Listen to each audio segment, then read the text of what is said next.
Welcome to Dubai Real Estate Unplugged, brought to you by the team here at Haus Real Estate. As always, I'm Luke Remington, Managing Director for the Haus Group, and today we're joined by Simon Baker and a very, very popular guest, Paul Sharland, as we review the off-plan market for quarter three. So quarter three, July, August, September. Summer months are over now when we're recording this. So before we go into this report, Simon, how are you? I'm good, thank you. How are you, Luke? Yeah, very well, thanks. Paul? I'm lovely, thank you, Luke. It's very nice waking up this morning, and I looked at the temperature and it was 30 degrees. Yeah. It was less than 2 weeks ago that we were waking up to 38 degrees, going up to the early 40s. Yeah. So I believe we're into the wonderful winter season now of Dubai, which is 28 to 32 degrees. I always find it quite, when I speak to people and they're already talking about Christmas and travelling, I think it's kind of madness that you'd want to travel at Christmas over here, because it's actually one of the best times to be here because of the temperature and... True, yeah, it's a lovely time of year, isn't it? Clear skies, and you could sit outside on Christmas Day and enjoy a brunch or a bit of beach. Or Christmas dinner al fresco. Yeah. No, it is very nice. You know, I actually was getting the outdoor furniture out over the last weekend, so dusting it down. The sand has been removed. Did you do that personally? I did indeed, Paul, yes. Really? Yeah. Man of many talents. Brilliant. Right. But yeah, the weather is good, which is nice, isn't it? And obviously Q3, which we're going to review, has been the sort of tail end of the summer. Yeah. Fast, furious, usually hot and not that fast and furious, but this year, quite furious. Busiest August on record ever. Yeah. In terms of transactions, volumes, everything, which we're going to come on to. Indeed. We had a tailwind, Paul. I think it's fair to say. I think any client looking at the Dubai property market, or, you know, it's worldwide, isn't it? You know, wherever you are in the world, you're probably hearing about what's going on in Dubai. You're hearing about the real estate market. You've got numerous publications giving really, really good headlines. So we've gone through quarter two. We've got a firm tailwind. How did we get on going into Q3, July, August, September? Simon, maybe throw that one at you. Tell us a bit more. Well, we're certainly very busy, and certainly in terms of an off-plan market and an off-plan team here at Haus. Probably had the best 6 months we've ever had. And then coming into July, August, September, during that period, quite often there is a bit of a slowdown, certainly July and August, even if it's just for the reason that a lot of the agents decide that, I've had a good 6 months, I want to go on holiday, go and spend some time, enjoying Europe or the UK or wherever they might be from. So it tends to be a bit quieter. However, this year, certainly into July, there were still a lot of launches happening. Looking at developer comparison in terms of volume of sales, I mean, EMAR at the top in terms of sales volume did almost 19 billion with a B in Q3. Wow. A lot of that was probably thanks to the Oasis project that was launched, big villa project. So obviously high values as well. Sort of, 10 plus million dirhams for a lot of the properties being sold off plan there. So that quite quickly at those kind of numbers racks up a decent sales figure. So that being launched, we went to the launch of that, didn't we, Luke? Yeah, we did. Armani. When you talk about 19 billion, to the average person that is not involved in real estate, is that good or is it bad? What is it compared to other years or as a whole? Okay, I mean, I think a couple of years ago, EMAR did around 30 billion in a year. Okay. I think that was probably 2021, wasn't it? So 30 billion in a year. So when you look at the two numbers and they remember them thinking, they were very much waving the flag and saying, wow, we've done 30 billion a year. So now suddenly to look and see, I think it's just under 19 billion, but almost 19 billion in a quarter. And also the quarter that's supposed to be the slowest of the year is pretty extreme number, really.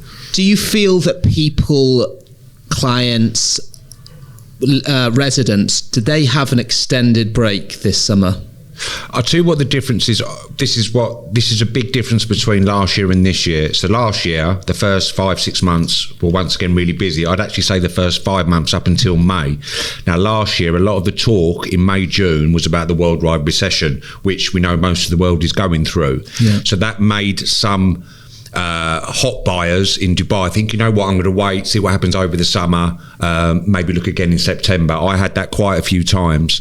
And what happened was September came, July, August was really quiet. September came, and by the end of September, we thought, okay, this is going. And it was extremely busy from September onwards.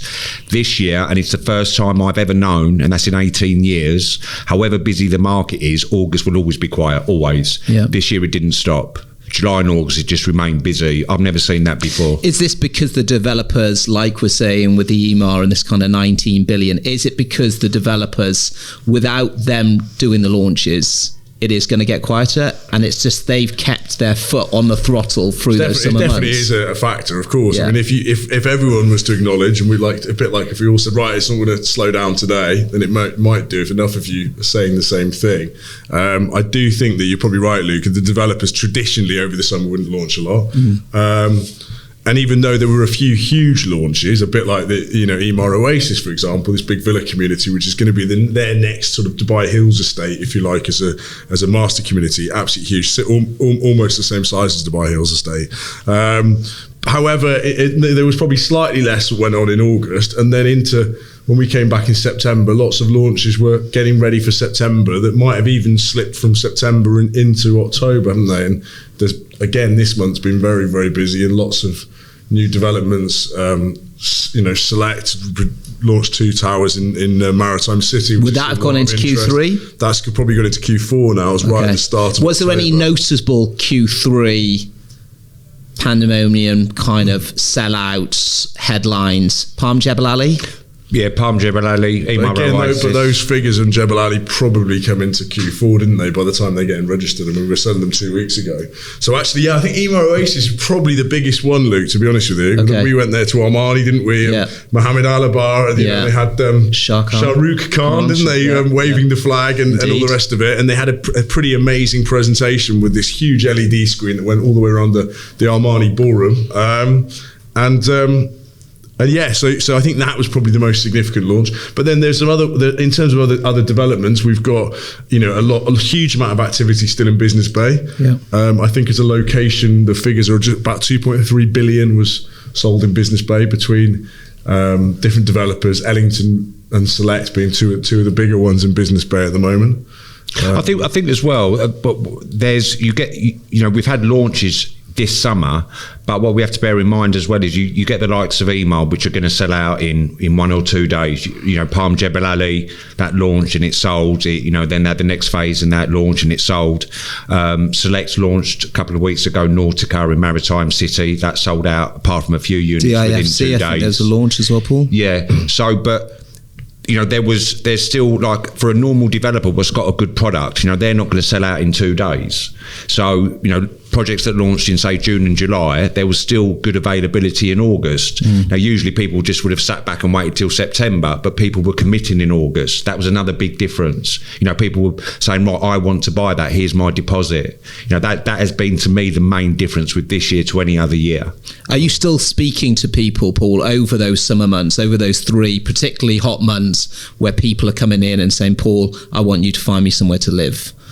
Yeah, I mean, for me, it's obviously more investors, but it's the significant difference, and I know I've already said this, but it is a big difference. Is last year literally I experienced it quite a lot. I'd say probably a third to a half of my buyers said we're going to wait till September, and that just didn't happen this year. So if you were speaking to someone in June or July and they were a hot buyer, they wanted to buy, they were committing in August. Last year, someone you're speaking to in May or June was saying, well, let me see what happens in September. And then they were actually, when they realised, oh, hold on, Dubai's is busy and people are buying, and then they were committing, but they were waiting until September, October to commit. This year's been different. I think part of the change as well is that obviously when you go back 20 years from when we first came here, Dubai was very much a kind of, wasn't it, purely expat society where people got to the summer and it was almost a case of, well, everyone left for 2 months, didn't it? Whereas I think nowadays, as a population gets bigger and bigger and we hit sort of 3.6 million people, I think there's less people that can physically go away for 2 months. It's a long time, isn't it? It costs you a lot of money. If you haven't got a house to stay in somewhere else, you spend a huge amount of money on hotels or staying with other people or whatever it might be. And I think over the years, less and less people go away for long periods of time. This is the way I see it. and I think more people would go for maybe 2 or 3 weeks, maybe 4 possibly, but certainly not for the sort of 2 months plus that people did in flight prices have definitely increased as well. That was a lot of talk of people saying, well, actually, it's not as cheap as it once was, for your family of 4 to travel across the world or go where your home country is. Yeah, expensive, isn't it? I think there's lots of different factors. I think this year Europe was in a bit of a pickle. All of Southern Europe was very, very hot, and there were talk of, fires in Greece and different things going on. Yeah. So suddenly, actually, maybe it doesn't look quite so attractive to leave for such a long period of time. It might have been better to stay where you are, dare I say. And you've got lots of, I guess there's more and more things here. Like 10 years ago, there probably wouldn't have been, when your kids were a bit younger, Paul, there probably wouldn't have been a huge amount of them to do in the summer. No. Maybe go for a swim, whereas now there's so much in terms of obviously huge malls. There's all these, great kids in entertainment places. They've got a choice of hundreds of them, haven't they? The one August they did stay, they went skiing every day. All of the Emirates. That must have been cheap. Yeah, no, it wasn't, no. But they enjoyed it and being nice and cool. Yeah. So I think there is more to do, isn't there, for kids these days as well, which kind of probably makes a family feel, do you know what, actually I can carry on working, kids are happy, and if the kids are happy, And one thing which to anybody new listening is, because we still get asked this, how can you bear the summer? Now, not all of us are lucky enough to go away in the summer, but if you're not, what you have to bear in mind, Dubai isn't like, for instance, like the UK. So in the UK, if it snows too much, there's a problem. There's snow on the tracks. If it gets too hot, the railway tracks melt. They can't cope with anything which is outside of the absolute normal grey. Yeah. Now you look at Dubai in the summer. They're so set up for the heat that you go from your air-conditioned villa or your apartment to your air-conditioned car to your air-conditioned office or your shopping mall or your cinema. So you don't have to be in it unless you want to, and obviously most people don't want to. Yeah. So they're geared up for it. So you just stay out of it. The same as if you was in a country which had extreme winters like New York, and I've lived in New York where they get 6 feet of snow. You don't go out when it's snowing. It's the same here, but it's just the heat. It's the other way around. It's definitely in the headlines with the kind of the temperature rising around the world, and Dubai seems to be in a very good position to be handling this kind of 1.5, 2 degrees that is problems are everywhere, isn't it? Simon mentioned Greece, but I think there was quite a few other places. So while we're talking about that, Paul, we got a population, we got a growing population. Have you seen that also with the numbers that people are coming in? Continue hearsay. You've been to clients upset, fed up of tax, fed up of this, fed up of that. Yeah, so it's across the board. I mean, we're obviously speaking to a lot of people, always from the UK, but Germany, France, Holland, Italy, Sweden, and generally speaking, if you get into a conversation, it's they're paying far too much tax, interest rates, cost of living, crime, immigration, the weather. I'll give you a typical example, and I've heard this quite a few times. So if you're a banker or a trader or a broker, you're working in London, Frankfurt or Paris, you're earning $1 million a year. You're thinking, right, I'm earning $1 million a year. I'm paying $500,000 to $600,000 in tax. Most people are miserable. I'm not totally happy with the kids going out, I'm not sure how safe they are. So I can move to Dubai. That $1 million a year I'm being paid. I get paid $1 million a year. I've got the choice of multiple schools. There's 220 schools I know now, international schools. When I moved here, Simon moved here, I think there was 17. And so you can double your salary, you can live very safely, and everybody's happy. And that is what we're seeing. People are realising that they don't have to stay where they are. Yeah, we've got numbers that population growth has grown 2.19% since the 1st of January. We're currently sitting just under 3.65 million. It's 3.55 million at the start of the year. Still going to see growth? Yeah, 100%. I mean, are we going to see? So we've seen 2.19, Paul. Would you consider that to be quite a low number?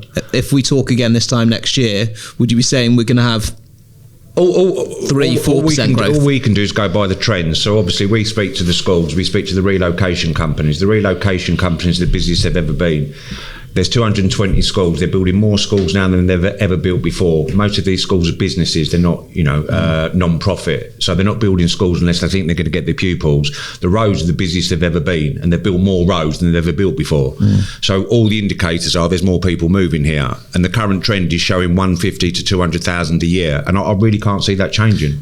You may be biased on this, but I know you'll sit on the fence and try and give it from both angles. Is there a better place in the world to go at the moment? I think if you have to add everything up on your tick list, I can't think. I genuinely, and I've been through some different emotional experiences in Dubai. I've loved it and loved it not so much in the past. Yeah. And honestly, I think what they've got going on now, when you compare it to the rest of the world, apart from being a great place to live, it is actually one of the most exciting places to live and do business. And I don't say that lightly. And I've lived in a few different countries in the world. Would you agree, Simon? Yeah, no, I think so. I think the only other place that really stands out that's obviously been attracting, especially high net worth individuals is Australia. And it's a lovely place. And I've got family living in Australia. I've been there quite a few times, but I'm not sure I'd be ready to go quite that far away. Highest tax rate in the Western world. Quite like being close to Europe. Is it really? Yeah, 55%. Is that right? Yeah. That's interesting. So and they're in recession. Yeah. So why would so many millionaires be? I think it was above Dubai. It was above the UAE. Australia. Australia, wasn't it? Because it's also a much bigger place as well. So in terms of, if you're just looking at volume of people, then obviously it's no. But if you are a millionaire and you're but there's a big difference. If you move to Australia with money, you're not paying tax. You're just going to spend your money. If you move to Australia to make money, then they don't advise it because you're paying so much in tax. Very few people go there to become a millionaire. Yeah, it was quite interesting. It's quite a different viewpoint, isn't it? Yeah. It's like you could live here for 25 years, go back to the UK, buy yourself a nice big house and go and enjoy living in the UK and for certain bits of it. So how do you see... They're quite nice, aren't they? So that's really interesting, Paul. How do you see Dubai developing on that side here? Do you think there is going to be a plan to say, right, if you are coming in your 50s, mid-60s, whatever it could be, is it attracting those kind of clients? Are you selling to these kind of clients saying, well, I'm going to retire in Dubai? Well, years ago, no one ever talked about retirement in Dubai. Nobody ever, the older generation, which I suppose I'm near to, it just was, it was too hot or it just wasn't appealing. Healthcare when your grandparents came or your mum and dad came, it'd be, it's so hot, and that'd be, but that's all, wouldn't it? But it's changed. But the big difference and the huge difference is people have suddenly seen the world as a much smaller place, and I think this idea that people can be international citizens, and if you come and get yourself a visa in Dubai and you base yourself here and you've got a couple of properties here and you have some income here and everything else, all tax free, obviously. You can then jump on a plane, and which maybe 10 or 20 years ago people probably didn't do as freely. Now you can go and catch an Emirates flight like you're catching a bus, can't you? Yeah. Jump on a plane, be back in London. You go, I'll spend a month in London in the summer, then I'll go to Europe for a few weeks, and then spend 6 months in Dubai in the winter, and that be your primary place of residence. But ultimately, you're one of these global citizens, right? So actually, it's not like you're saying, I'm just going to live in Dubai and it's bloody hot in the summer. I think you can spend as much of the year as you want outside, can't you? Yeah, and if you are getting an income, whichever way that is, even whether you're working or not, but you're still getting an income, if you're a tax resident in Dubai, you don't pay worldwide tax. I can't say about US people, but for most other parts of the world. So, to me, the appeal now, which wasn't there before, is that a lot of people come here for whether it's 3 months or 6 months of the year to appreciate the weather, Dubai for what it is, and then they go back to Europe or they go back to their home countries for the summer. I mean, it makes absolute sense now, more than what it used to. I mean, you've got if you're from the UK, so you can do up to 90 days, can't you? You can go up to 3 months in the UK, which is probably plenty for you over the summer. You could then, either side of that, you could do a month or two in Europe in different places, and then spend 6 months in Dubai where you've got the best weather in the world, and all these amazing things going on. Like, we're just coming into this season now, aren't we? You've got, everything from horse racing and rugby sevens and Formula 1 in Abu Dhabi and all these cool things going on, right? Which met some amazing attractions and stuff. Lots of golf right on your doorstep. Golf coming up. The list Golf goes Estates on. World Tour, or whatever they call it. Has the visa? I saw something about the visa change recently. Have they made it easier? Always making it easier. People, I think a lot of people don't understand this, and because we have this conversation a lot. All the Dubai government is doing, because it's part of their 2030 vision and their 2040 vision, vision is to make it easier for people to move to Dubai to make a new life, whether they're coming here on a 5-year work contract, whether they want to come here to raise their families, whatever it is. You know, when I look back to when we moved here, you know, it was, you know, that was your choice of visa as an expat. Now there's multiple choices: remote working visas, retirement visas, 10-year visas, 2-year visas, business visas. So as time goes on, Dubai would once again make that easier because they want population increase, and that's only going to come if they make things easier for people. Yeah, of course. And all these things have improved massively since COVID, haven't they? I think it's after COVID they've sat down and really got organised. I think the previous 4 or 5 years up to that it was in a bit of a doubt, you know, of a slump, bit of a negative sentiment, and actually nothing was that exciting. Whereas I think they've come out of COVID, really got organised, and put everything in place to get this city on track to be the best city in the world by 2040, right? Which is I've got a friend. He's an ex-city guy, and he moved here for the first time. He'd never actually been here, amazingly. He'd passed through a lot of times, and he's come here to set up a company, and he used to flit from London to Spain in between the two. And as I said, he'd never been here before. He's been here for 4 weeks now. He's having like 3, 4, 5 meetings a day. And I met him last week, and he was almost, he said to me, Paul, he said, I'm almost shocked. He said, everyone I've met, everyone I've had a meeting with, whether they're charismatic, whether they're a boring person, whatever they are, he said, everyone is so positive, and it's like, he said, it's so uplifting. And he said he's so not used to it. Listening to people in the UK. He was like, Paul, I can't. And he's like, he was excited. And he said, every meeting I've had, I've come away with a smile on my face thinking I'm in the right place. And, you know, he'd never been here before. And he's been here 4 weeks now, and he's saying that after 3 weeks. That's the reason people are, this is the reason we're busy. This is the reason that EMA are launching and selling 19 billion in a quarter. It's because same amount of people are clearly get that feeling. It's not dreary. It's not, you know, there is a faster pace. You're not walking over dirty pavements and this kind of stuff. It's just a vibrant, good place to live.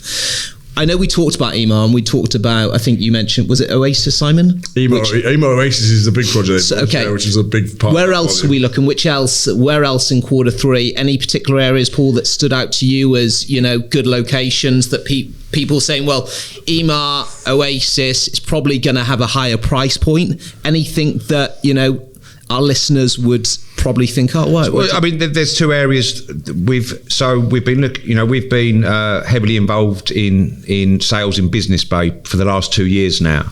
So, you know, we recognise Business Bay, which is next door to downtown, which is next door to DIFC. So that's more and more being known as the Burj Khalifa district. Did you name that? I might have had something to do with it. Okay. Yes. If I said it enough times, I was hoping people would pick up on it. Bronze plaque that he's attached to a building down there. Burj Khalifa district. Okay. So you've effectively got 3, you know, that's the heart of Dubai. That's the city of Dubai. So DIFC, the financial centre, downtown with Burj Khalifa and Dubai Mall, and then Business Bay now with the canal, which is your mini Manhattan. Yeah. And it's also, just so you know, because people don't realise this as well, is there's a running cycling track down to the beach, which is 2.9 kilometres from Business Bay. Yeah. So you're effectively 15 minutes from the beach as well. Okay. We've done a lot of transactions in Business Bay. There've obviously been price rises there. I've got a little stat here. In the last quarter, there was just over 1,000 transactions. In Business Bay alone? In Business Bay alone, at an average price of 2.2 million. Which has gone up a lot since we were raising it the last 2 years. As you said, though, Business Bay before it was downtown, as in the branded area of downtown by EMA, and then Business Bay, was the whole area. Since Business Bay has become more developed, the whole area is becoming one, isn't it? Yeah. Slowly, and obviously that canal and all these aspects around it help that. So when we're talking 19 billion, and then you come in with a number of 1,000, it's a bit deflating, but actually 1,000 is still a big number, over isn't the it? Summer. Over the summer. 2.3 billion that is. So 2.3 billion of apartments, and you're talking, you know, that 2.3 is sort of a one bed or a 2 bed is sort of that in between price of a 1 bed and a 2 bed, isn't it? So sorry, a 2.3 billion amount from the 1,000 transactions. Which is an average price of 2.2 million per unit. So, okay. Yeah, which is obviously up significantly. If you looked at that number from 12 months ago, the average price would have probably been more like 1.5 or 1.6. Yeah. So were people looking and forecasting and thinking, right, downtown's, top heavy, or it's getting to, to a price point where they maybe can't afford, and maybe where can we look that we're going to get some uplift over the next 5 years? Yeah, so another area which historically I haven't actually been a big fan of, I'm going back, to 2005, 2006, is Jumeirah Village Circle, or better known as JVC. That's a Nikhil Master development. Years ago, it was a mishmash of sort of different developers, some Nikhil, a lot of private, smaller developers. I think Nikhil sort of neglected it a bit. Their concentration was the Palm Jumeirah, Palm Jebel Ali, even JLT. But with all the announcement, particularly over the last few months with JVC, which has been widening of Hesse Street, the metro now going in, which is originally it was planned for 2027. They're trying to get that in by 2025 now, which will make a huge difference. I think nobody should underestimate the importance of the metro in Dubai as a city going forwards. Just one little stat I'll give you. I've got a lot of friends who work in DIFC, say 10. I'd say if I said to all of those 10 a year ago, would you ever get the metro into work? They just would have laughed at me and said no. Yeah. I'd say 7 out of the 10 now are getting the metro into work. It's taking them 15, 20 minutes rather than an hour and a quarter to get in, just because of the sheer weight of traffic. Mm-hmm. So JVC, as I said, Nikhil now, they're making good money again.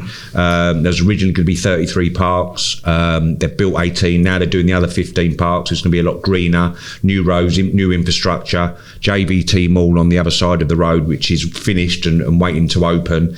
So it's an area that now we've got a lot of confidence in because of all the improvements they're going to make, but it hasn't had the price rises of your business bays, your downtowns, your marinas and the Palm. And I think Jumeirah Village Circle's got up 15-20% maximum in the last 2 years compared to doubling in price. So we can see real value there with what they're doing there. And there's lots of developments there being launched. Are these by Nikhil or by... There's lots of developments, but there's only certain developments or developers that we will work with. We're offered developments all the time. Most of them we won't want to sell. The ones we want to sell, we do our due diligence. We check out the developer, we check out the location, what they're building, the materials, you name it. And then once we're satisfied that it's a good investment, then we offer it to our clients. Why wouldn't you want to sell everything?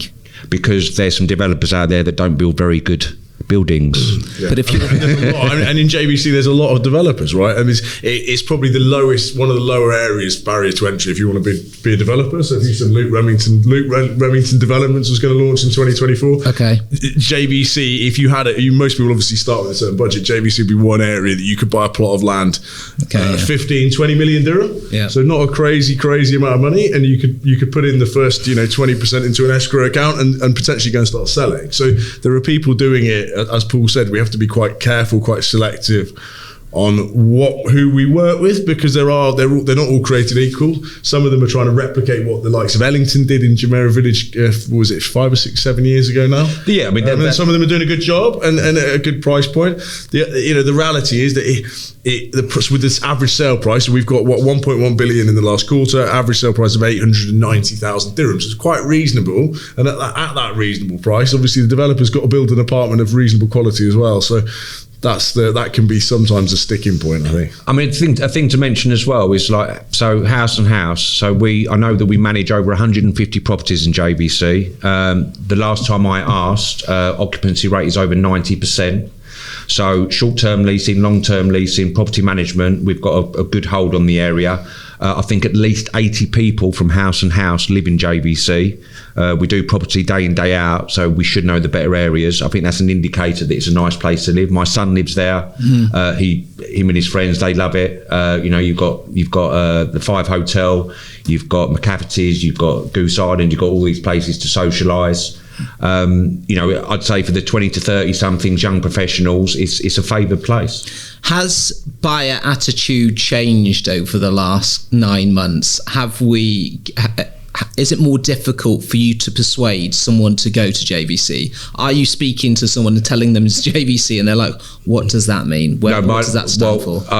My last 3 Actually, yeah, it was. My last 3 buyers, they all wanted prime areas. So one wanted Dubai Creek, one wanted Dubai Marina, and one wanted downtown Burj Khalifa. And I said, yep, Marina, I've got my opinion on. Obviously, I think that the marina's peaked and the traffic is horrendous, and that's not going to improve anytime soon.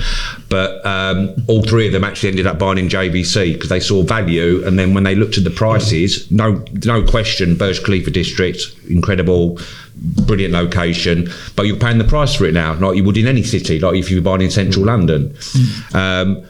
And that's had the price rises. So they just saw, you know, in what I've seen in JVC is where you've got these good private developers, they're competing against each other. So the facilities, the materials, they've got to add something different to make it better for that person to buy there. And I guess a lot of our clients are calling us about contacting us, should we say, about investments, and obviously they want to make a rental return, don't they, Paul? So for me, obviously the properties that will produce the highest ROI rental yield wise are the ones at a bit more sensible price. We just mentioned the average sale price of 890,000.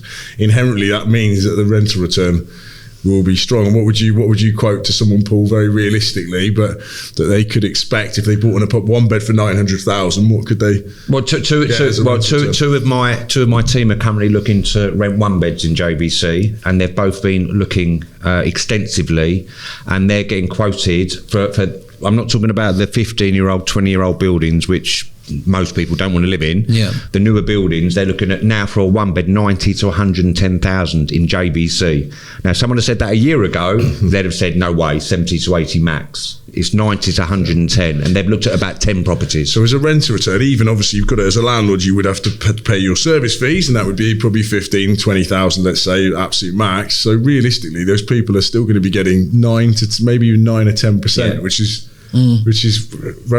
amazing. I mean, I think if you told the average person in the UK, they'd probably think you're lying, wouldn't they? So it might be safer to quote a bit less. UK's less than 3%, you pay tax on it. That's the difference. Yeah. Interesting. You've hit a lot of good notes. Do you think prices will continue to increase?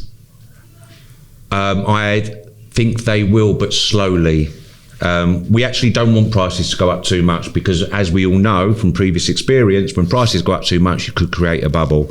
Apart from the Palm, apart from Dubai Hills, prices are still cheaper than 2014 and 2008, so we're not in a bubble. Yeah. I think they'll plateau at some stage, which isn't a bad thing for the market, because obviously if the market goes up too quickly, then if there is a change in the market, it can fall more quickly. Indeed. So I think a slow price increase, but as I said, when you look at all the other factors of what's happening in Dubai and the rental yield you can get and all the things we've discussed, population increase, etc., I still think it's a great investment. Simon, would you concur that prices are getting to a peak? I can add much though, really. I think that as Paul mentioned it earlier, touched on it, that an area like Jumeirah Village has gone up a lot less in value. So it might have gone up, let's say, 20% versus, let's say, the Palm over the same period that's almost doubled in the last 2 or 3 years. So I think that it's all about identifying the right investment for not only for the individual and their budget, but also the right investment for the market to make sure that you are buying something sensible. And as he said, if it's below or even the same as 2014, which is almost 10 years ago now, as we round the end of 2023, 9 years ago, index linked to inflation, that's probably about 50%. That's 50% cheaper today than it was 10 years ago. So actually, I think it still represent fair value for money. Of course, those rents are probably getting a bit peaky at 90 to 100k for your 1-bed in Jumeirah Village, but that would allow, I would say, at least another 10 to 20% growth on the capital of those properties. So you might not be getting your 9 or 10% return. You might be getting 7 or 7.5, but that would be deemed anywhere else in the world as a pretty fantastic return. Yeah. So that I think that another 10 or 20% is quite achievable over the next 12 months. And then and it's hard to predict much further than that, really. But definitely in the short term, there's definitely space for growth. No, get that. Q4. I know we're a couple of weeks into it now. So, what can we expect, Paul? I think it'd be much the same. I don't think it's gonna. I just think it's just from what we're seeing from the inquiries we're getting. That same tailwind. Like, we've been racing, haven't we? You know, we're at 38,000 feet and we don't even need petrol at the moment. You know, the wind is just behind us, and I mean, to be honest, it just really surprised me that it didn't slow down in the summer. I've not seen that before. However the market's been doing in Dubai, it's always stopped in August. I don't think it's going to go crazy, but if it carries on the same trajectory from the inquiries we're getting, it's just, we're just on a level where it's just going to continue to be busy. I don't think it'll be crazy busy, but we're getting inquiries from all over the world, and there's people who are, we're talking to serious people who want to buy, whether they've got 1 million dirhams or 20 million dirhams. Yeah. Simon, do you think developers are going to keep their foot on the accelerator like we saw in Q3? So our client's going to be calling, and you're going to have lots of new developments being launched, getting them queue tickets. And there are certainly plenty coming. The big developers, I think, is not to be confused with here, because the big developers, your EMAS and some of the bigger private developers we work with, such as Ellington and Select, they're the kind of developers that can produce such a high quality, development project that when they do launch, people will be queuing up to buy them. It doesn't mean to say people are queuing up to buy from every developer by any means of the imagination. I think they're only queuing up to buy the very best developments from the best developers. I think that's really important to know. Obviously, EMA have just launched EMA Oasis. They launched some of the big villas to start with. They're going to launch a range of everything from townhouses through to mega mansions, all on Crystal Lagoons, which is a first for EMA. So that's quite an exciting project. That's going to be, I would have thought they'd be selling that for the next 3 or 4 years at least. So that's going to be something that's going to keep EMA's volumes very, very high.